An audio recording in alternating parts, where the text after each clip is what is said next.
د داسې سړي درس ته خو ورکړی وه چې کم کام نه هغه کام د ټوله غټه بدقسمتي ده. زه خپل دا وایم چې تر څو پر د کام لیډران دا کړی نه واچوي تر هغې پره کېدی شي دی د کام حق ادا نه کړي.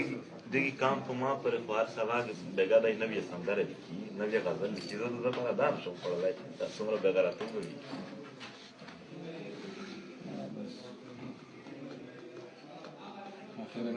ستاسو زه احساسات منم خو زما خوشحالي ته ګورم. بالکل سمات څنګه د ملک ته د ریاست دی یعنې دومره غټ غټ خلک که دا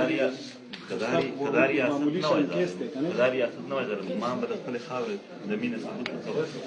دا خو نه مو کار د سهاره راسې دلته غټ غټ افسران هغه څه وایي پته شته دی زمونږ په هر یو سړي څه دی هغه وایي یار مونږ باندې بوج دی مونږ مجبور یو. او ټیک ده هر نوعی زیاتی به دا شی نور وضعوي.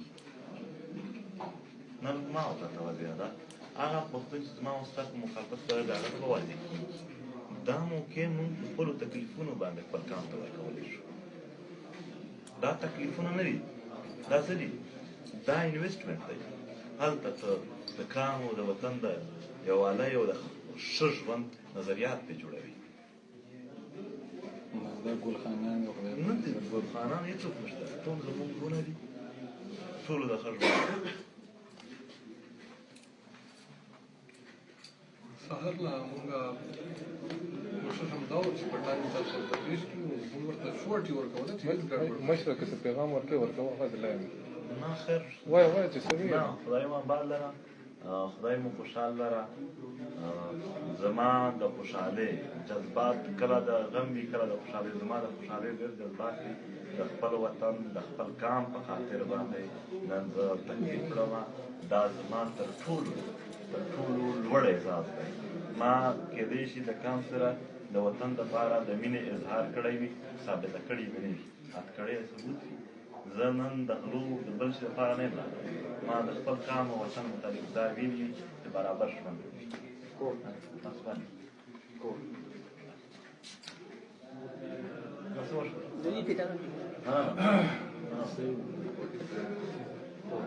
کوټ کې خو جسم ناست نه دی که نه خو دا د کوټ ټایمینګ دی.